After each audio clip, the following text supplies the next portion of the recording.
Hey people, this is a mentally dope. That is us. This is me and Jasmine.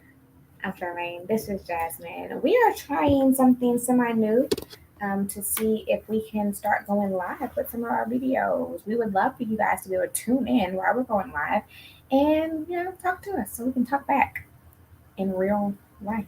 So if you did click on it, I mean, maybe because you're just on YouTube, but I mean, if you see the title, we're talking about self-sabotage today, which is a big topic.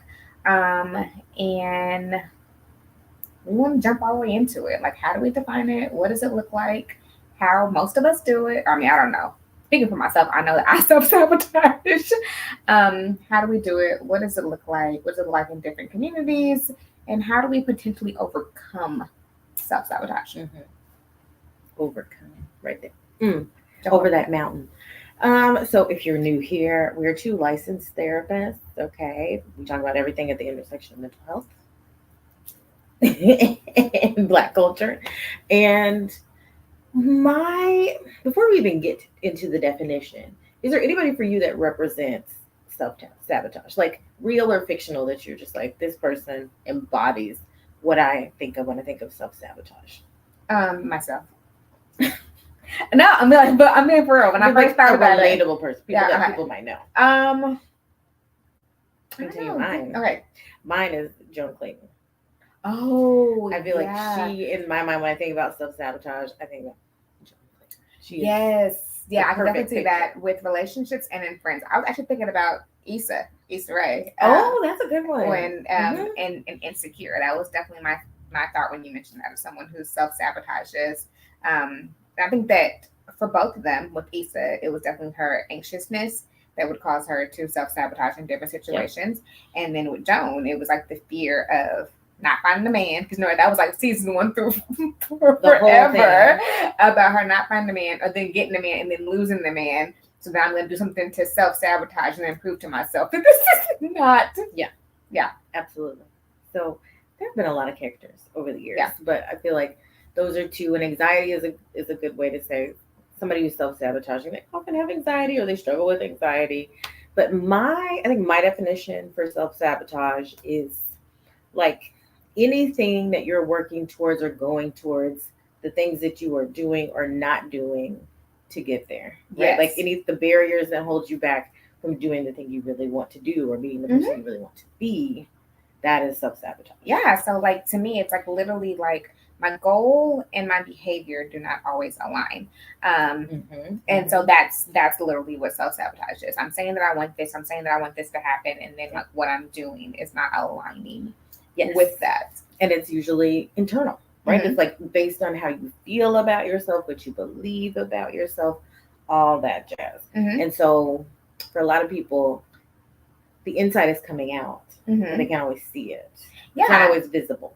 I think that it's not. So yes, I think that sometimes it is very, very unconscious. That it seems like that is a big thing about self-sabotage, that we say that it's like something that we're doing consciously, and sometimes it's absolutely not even conscious. Yeah, and I would say most times it's not conscious. Yeah. So like when you think about it, you could like bring it to the forefront. Like, okay, so for example, for me, I would say for myself, I self-sabotage sometimes when it comes to like things for work or things for training or things for my career. I will get an email about like a training that I should do or something that I should, like a conference I should go to, and I'll look at it and be like, I'm gonna leave that unread. I'm gonna come back to it, and I know that I probably won't, and then I'll come back. Or sometimes I'll like purposely like look over stuff sometimes, and then I'll come back and be like, well, the deadline passed. Oops. Yeah. And then like sometimes all you like go good, I'm mad about it. Like I really wanted to do that. But it happened last week. Yeah. But with that, I feel like when I do that with career stuff and work stuff, it's something that makes me anxious. Usually. Yes. So it might be like, I have to do something new. I have to put myself out there. I have to talk in front of a bunch of people, and it'd be like, I'm gonna just wait until I feel like doing it. But that's not really the truth. That's just the thing that I'm telling myself. Yes. so that I can like manage the anxious feelings about it. Yes. And then it doesn't get done and be like, well, you know, I wasn't gonna be good at it anyway. I really wasn't gonna, like, it wasn't gonna be as great as I thought, and like it's all of this. But that's also a way how you can tell like something is self-sabotaging behavior. Yes. In that you justify how you showed up for it. And that is not in alignment with the thing, right? I think the hard thing too is that you justify it in the moment. Like I will like tell myself in the moment, I am not doing this right now because of this, or like, you know, I need more time to think about this. And it's like you're trying to convince yourself that the behavior that you're doing is okay, when you're really just self-sabotaging yourself to not get this thing to happen. Well, it's not even that the behavior is not okay. It's also like you have this goal, and so whatever steps you're making need to be towards that goal. You got an opportunity to reach your goal, and instead of going for that opportunity, you didn't. And so it's like it's not consistent with what you said you wanted. Yeah, and I think that like kind of like what you said with the Joan the Joan example of being able to see how sometimes it continues to happen even when you have the thing. So like in those examples of like not only do I want the man in this situation, but even when I get him, I'm going to continue to self-sabotage because even though I really, really want the relationship or I really, really want the marriage, the idea of having it scares me. So I'm going to do stuff to like prove that it's not what it should be. And then when it is, it's like. But then that comes to like one of the big things with self-sabotage is the things that you're saying to yourself, your inner voice, the way. If some people like narrative therapy, the way that you're telling the story about the thing, right? Yeah. So for some people, when I talk with clients, something good happens to them, and I said, okay, where are we putting that in the filing cabinet? Which drawer are we putting that in? Are we putting that in the filing cabinet of this is a fluke, it's a good thing, like it just happened, or you earned it, you worked for it, and you deserve it, right? And depending on where you file that in the filing cabinet is what's going to determine your behavior next. 100%. Right? Like, are you going to hold the thing and steward it and do it on purpose? Are you going to be like, well, it was a fluke anyway. It's never going to happen again. Like, I don't even deserve it. I'm not worthy of this, so I'm not going to put any more energy towards it. I feel like Joan, my girl, she embodied that very much of just like it's not really going to work out all the time, or it's just not really going to do that. So I'm just going to do what I'm going to do. And then it's just not going to work out. It's just not going to work out. Versus being like, I want this, I deserve this, and I want to cultivate it. Yeah. And I think that another thing too of like going off what you had said about how you think about things, but also how you feel about yourself, and then looking at fact or fiction. So like, is it a fact that you're not good enough? Is it a fact that you wouldn't have been able to do it? Is it a fact that you would have went out there and messed up? Is it a fact that the person would have been terrible in a relationship? Are those facts, or are those like things that you have been told? Also like I'm breaking that down of like where this voice is coming from, and is it a reality, or like or where that is? And then those moments we do self-sabotage of like, well, I knew it was going to be bad anyways, or like I wasn't going to get the job anyways. Yeah, but nobody thought that but you. You were a serious candidate for those people, but you didn't show up. Or you didn't even try. Right. Or you didn't even apply. You didn't even put your best foot forward because you thought you already knew how it was going to end. And then that part of your brain that talks you out of the stuff, it only is able to get louder and say, see, you didn't even do it. But you didn't even try. Yeah. And it doesn't say that part. It just says, we already knew you couldn't. Look at that. You still don't have it. Which is the hard part about self-sabotage, is that it's normally also connected to the shame aspect. So then after I don't do it, or after I sabotage myself, then I shame myself with the way that I sabotage. Because like there's also that part of your brain that's like, see, I told you, you messed up. This is your fault. Well, this is the thing that I'm trying to predict, which is you're going to fail. I want to protect you from failure, so let's just not do it. Yeah. And then you don't do it, and then it's like, see, we're good. We're good. Right? It's that part of you that's like, we good. You don't even have to go through all that. You don't even have to try something new. You don't even have to face that potential rejection that may or may not even happen. That potential embarrassment. I'm going to go out there and sound stupid, or people are going to make fun of me, or whatever it is. But then it's also, like I said, there's also the other aspect of that the shame is like, you didn't try. But it's the same. It's like the self-fulfilling prophecy of just like, look, you wouldn't even put in effort to do that. Why should we try and do other things? But baby, you convinced me not to do it, right? Like I'm having this war in between myself, and I feel like that's relatable for people too. To like wrestle with that and not know where to put it. Like to be flip floppy on which one is. I feel like I deserve this. I feel like I really want this, but also do I really? I don't know. So I think that one of the other ways also too is looking at how self-sabotage can manifest itself in different ways. Mm-hmm. Like so it, like we said too, it could show up in procrastination. Because we're procrastinating so much and trying to blame it on those things, and that's the way that it's manifesting that way. Yeah, I see that a lot with students. Where like, I really want good grades. I really want this semester to look different, and then they get in there and they don't. They're like, yeah, but I'm not doing my homework, and I really didn't show up for class. But it's not because they don't want those things. It's because they're anxious about it. And they freak themselves out, yes, and then they just don't touch it. They're like, this makes me too anxious. I'm just not going to do it. Yep. We see that sometimes too with like perfectionism. Recovering perfectionist here. That's the story. Yeah. That's absolutely it. Which feels counterintuitive because, like, if you're a perfectionist, then wouldn't you do everything right? And then just but if I don't think that I can do it 100% right, then I'm not going to do it. Just read me, okay? But that, look, fellow perfectionist, I know I'm not the only one. Yeah. That, like, if I know I can't do it perfectly or exactly right the first time, then why would we try? I get that. Why would we even try? For me, sometimes, and I see this too, either it's setting goals too low or setting goals too high.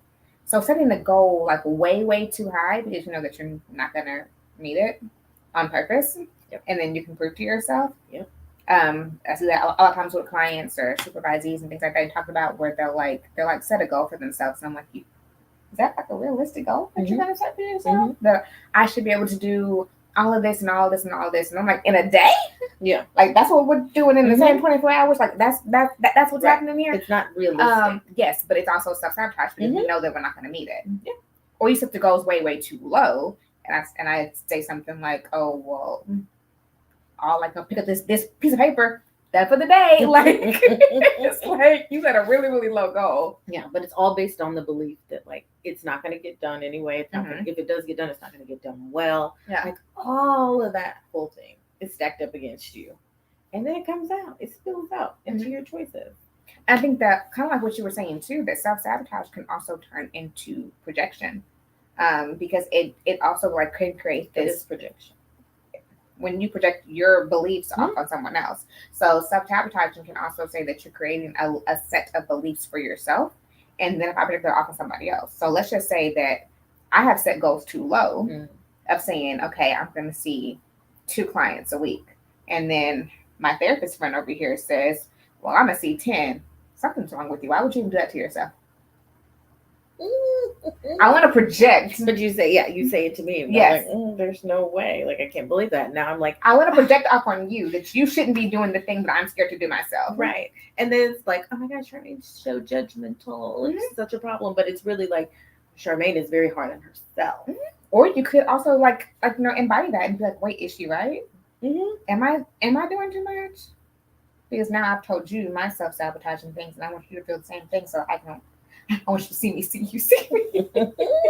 Don't do what I'm scared to do. But it gets complicated because you also have those friends you lean on for advice, and they may not necessarily not have your best interest in heart, but they also deal with self-sabotaging stuff too. And so they can't necessarily give you an objective view. Which is really hard when you have a friend, which is understandable, but when you have a friend who can't see past themselves to be able to see you. Yeah.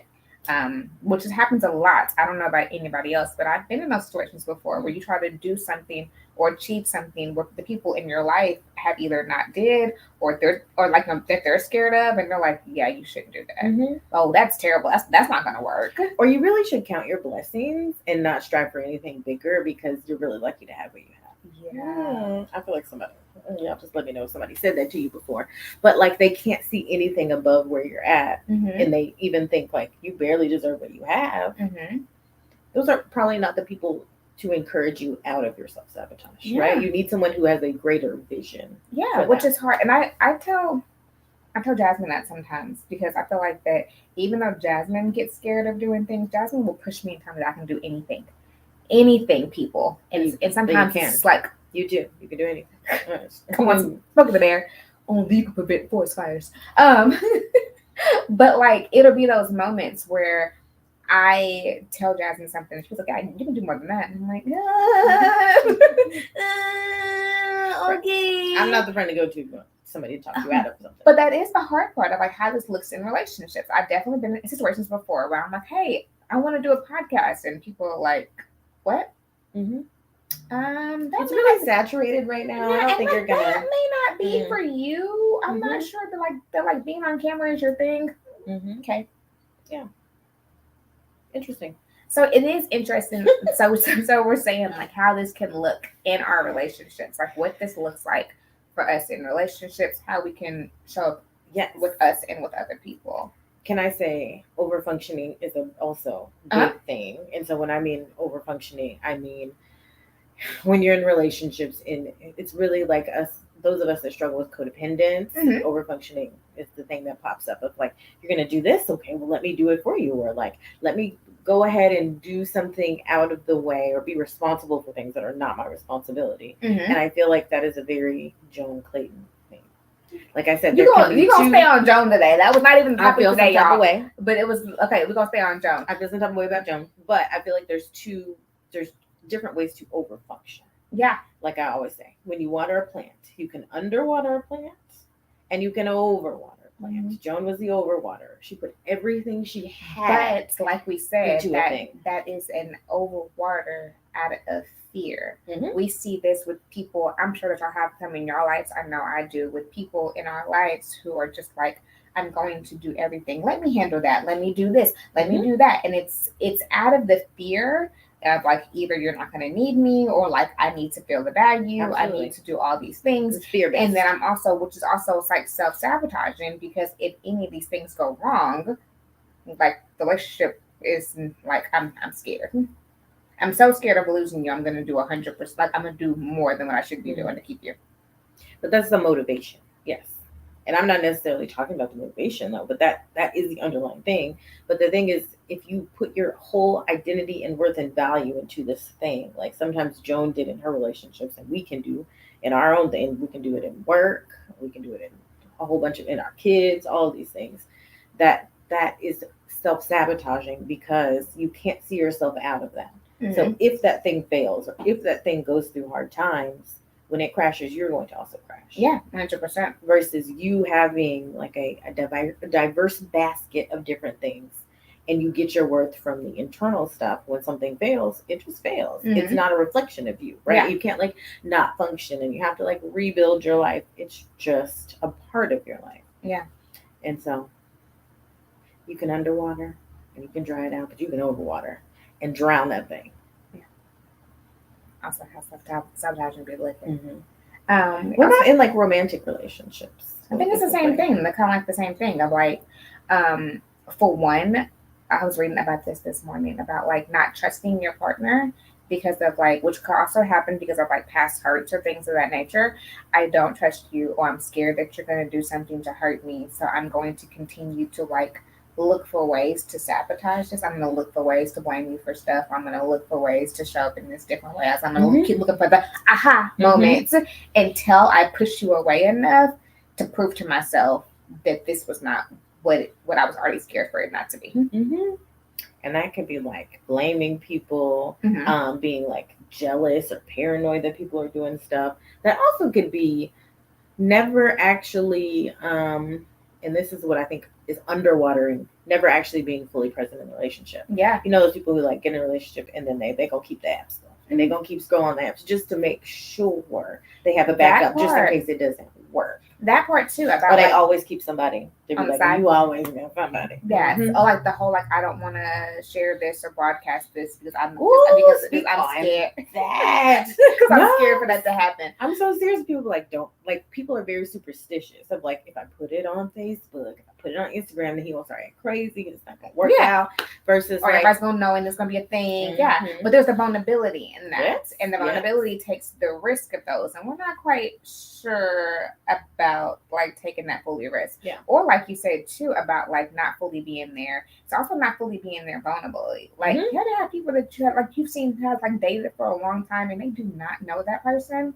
Like, what you mean your middle name is such and such? Or like, what you mean that like, you know, your family like, you know, something that like how do I not know these things about you? Mhm. Because I never told you. They keep it superficial. Yeah, because there's no vulnerability in that. There's Because not a lot of no risk. So, right? But then that's also that person hedging. Like the thing is not going to work out anyway. mhm. So if that's the case, I can't put everything I have into it. Yeah. I also see the opposite too of, like you said, like the overwatering. People on the first date who just like It's pull out, gotta work. yeah, out. or pull out the whole PowerPoint. This is my entire life. Mhm. This is all my trauma, and take it. And Yeah. if they don't, If you can't handle me at my worst, you don't deserve me at my best. yeah, on the first date, Right.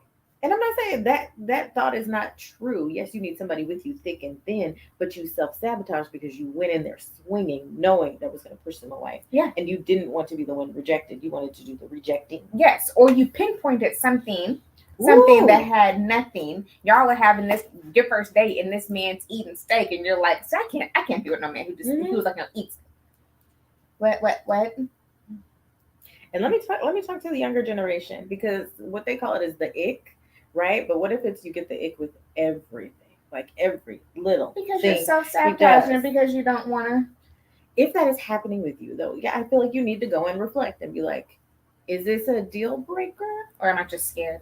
Ooh. Right? Is this a deal breaker, or am I just not confident in myself? Mm. So I just not feel like maybe I'm deserving of a relationship or love or like all that stuff. So, there's lots of things you could do. Do we also see how sometimes too it shows up in like marginalized communities? Mm. We see this as well, like culturally, like how this shows up in Black people. Like we said, the intersection of Black and mental health, like how this shows up for us in those ways. Like when we deal with, racial trauma is a thing. Mhm. So dealing with that, dealing with the microaggressions, dealing with the fears that are there, which is actually present. That stuff that actually is happening. Mhm. It could be happening, but like the push pull of that as well. Yeah, and then like I'm not gonna say that we don't, like see those things sometimes of like what I didn't happen because I was Black. Like, wait, did we try? Like no, like okay. Mm-hmm. Like that, but you know how we do. Everything goes back to slavery. Yes. And so, right, like people had to frame us in a certain way Mm-hmm. so that they could oppress us and blah, blah, blah. We know all that stuff. But so I'm saying that to say it's not necessarily Black and brown people and marginalized people's fault that they get this, right? Like 100%. When we talk about imposter syndrome, I don't like the way that we talk about imposter syndrome because it makes it feel like, well, you have this problem. Mm-hmm. But it's actually not my problem. It's that you guys don't let me belong in this space. Mm-hmm. Right? Like you push against me. You don't like the way my hair looks. You don't like the way that I talk. Like all of these things, and therefore I feel like I don't belong. And then I might self-sabotage. So we're not saying like this is your fault if you struggle in this area. But what we are saying is you are responsible for like breaking through that and doing the internal work so that you're not holding internalized racism or internalized misogyny or internalized homophobia and all that stuff. Yeah. Like that is still your work, even if it was given to you. You didn't earn it. Yeah. I love that. Jasmine said something before in one of our other videos. I'm not sure which one it was, but I loved it. Is that even though we did not create the narrative, it's up to us to change the narrative. So, yeah, doing for that. your life, yeah. So, how do we start overcoming self-sabotage? Mm-hmm. I feel like now I need to sing like we shall overcome. Yeah, a Negro spiritual or something. Oh, there's work. When I do self-sabotage with clients, like it takes time. It is not a quick thing. Yeah, because for one, we have to bring what is sometimes unconscious to the conscious, and that in itself is work. Because, like I said, we do these things sometimes unawarely. So, like, did I get a word? No, yeah, you did. But okay. It's okay. I was gonna say unawarely. Unawarely. I make up words from time to time. If you guys know us, then you know. But it's fine. You know what I meant. So yeah, sometimes when you're unaware. Ali. So having to bring what's unconscious to the conscious, so like bringing it to the forefront, actually being aware. You cannot change what you're hiding, and you cannot change what you just don't know. I will say it can be a form of self-sabotage, not to, and maybe I'm just talking about myself, so we'll just do that, but to not for something to happen and you intentionally busy yourself and not process it. Yeah. You're like, I don't really want to chew on this right now. Let's just go do this. Let's just do that. Okay, see, we're feeling it. It happens.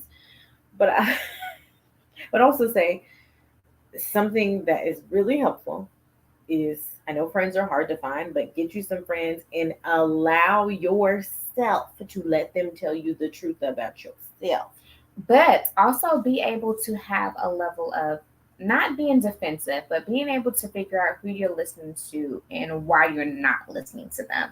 Because, like we said before, like you can have some friends who project off on you. So I've definitely had friends I've come to ask about, like, accountability from myself, and they start projecting all kind of other stuff. I'm like, that's not mine. Yeah. And sometimes when you can't discern that, you will take it on as yours. Yeah, absolutely. And then so being aware of who you're asking and who you're getting accountability from. And then if they are a person that you can get accountability from, listen to them. Actually take it and allow them to do that. Because, some people will be like, tell me the truth. And then you tell them the truth, they'll be like they going off. What you're not going to do is tell me this. And how about you and what you be doing? But you just told me to tell you the truth. And I love you, so I'm going to tell you the truth. Yeah. No, we have to be able to let people tell us the truth and hold that. And honestly, that person's perspective, like you said, you can take that and take what you need from it and leave the rest. Yep. You know what I'm saying? Yep. You don't have to take everything for 100% as a word of God and everything else. Just take what you need, receive it. What part of this is true for me? Yep. Take the what part of this is hurt my feelings? What part of this is hard? And then do what you need to do with it. I love that little remember the time thing that you had going on. Okay. Get to know yourself is a big one, which is really hard. Doing a lot of hard work in that. How does one get to know themselves? To me, it's work. It's actually, so I always try to figure out too, like, this is my box of who did the Lord create me to be and who did the world create me to be. And sometimes the person who the Lord created me to be is not the same person. So now I don't know. Most times. I mean, I don't know what I like. I don't know what I'm into. I don't know how to act in situations. Am I too loud? I don't know, where all this stuff is, because I've been so changed into trying to morph into what other people have made me into. So actually just being able to discover, sitting with oneself a lot and, figuring out, what that is and what that looks like or can look like. And so, that could... Listen, I know y'all tired of it. Therapists going to talk about a journal. They're going to talk about a journal. We want you to journal, because that also helps things get from emotional and really hot to cooled and simmer down, and helps you get perspective of, this thing happened and I was pissed off about it. And then you take time and be like, oh, but she was just trying to do it. She was just trying to help me out. And what did this trigger in me? Right. Why did I get upset? Why did I feel this way? Why did I feel sad? All those things. And it's usually stuff that maybe you can't even say out loud to people. Maybe you can't even tell your friend because you're not comfortable. It's too vulnerable. But it helps you get a view of that, right? It's not just about the emotions, but it's also the why about the emotions. Why did this bother me? Yeah. So that's why was this so upset? Uncovering the underlying feelings. Why does it scare me? Why am I scared of this thing that I actually do want, right? And digging through that and realizing how that connects to your childhood, your trauma, your experiences, your baggage. Yep. Also, setting realistic goals, kind of like we said earlier, not setting goals that are too high or too low, actually setting goals that are realistic and being able to work with that. So what a realistic goal is for yourself, not for anybody else. That's what I said too. Not comparing yourself to anybody else. If Keisha online doing 100 things, that's not your goal or your baseline, but yours. So setting one for you. And that's a next point. Go to therapy about it. But that is a thing that you can do in therapy. Some people don't. They generally don't know their limits. They're just I'll just do it. If I can do that. I can do that. And then sitting with someone who's objective and be like, but can you? And also, this isn't humanly possible for anyone. Yeah, or should you? Yes. And if you set your goals too low because you don't think that your worth is to be able to do more. So being able to do that as well too. So being able to sit with that. And then biggest to me for all of these things that we're talking about is the self-compassion. having self-compassion for yourself, because you just didn't get here just because one morning you woke up and said, I want to self-sabotage. No, there was That's not how it some, works. yeah, there was some steps that got here. There was a lot of stuff that happened, and so we have to have some self-compassion for yourself in this process, in this journey, when you continue to go back and forth, like. Yeah. And what that actually looks like is taking the time. Like, if you mess up, if you don't do something perfectly, if you mess something up, like all of that, you take the time to be like, okay, it's not the end of the world. I'm not a bad person for not being able to do a thing perfectly. I'm not even a bad person for continuing to self-sabotage, even though I'm trying not to. It's none of that, right? Like, you are human. You get to be human, and allowing yourself to be human is the thing that actually moves you forward. I think the anxiety, the internal talk thinks that criticism is the thing that's going to get us there. Like, I'm going to keep criticizing, and that's going to. You do not believe yourself into change. No, you can't. I'm just say that again so that people can understand. You cannot believe yourself into change. I mean, you're amazing, Dave. I know you did. You can't. It's not how it works, right? We grow and we bloom and we blossom from like nourishment.